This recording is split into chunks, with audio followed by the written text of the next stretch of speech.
Exposing the hilarity in everyday absurdities, we've got some Kevin stories that'll make you laugh till you cry. Today, we're diving into the world of Kevins, people whose logic is, let's say, unique. Imagine someone asking if different states have different months. Or trying to print a video.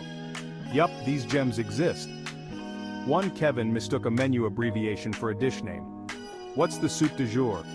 Another thought bees sting with electricity. Maybe they're charging up for the winter? And there was the guy baffled by the size difference between adult and baby chimpanzees. These stories might make you laugh, but they also remind us of the wild diversity in human understanding. So next time you encounter a Kevin, just remember, patience is key, and laughter is the best response. Got your own Kevin story? Drop it in the comments and let's keep the laughs rolling. Like and subscribe for more hilarious tales, and remember, stay curious and kind.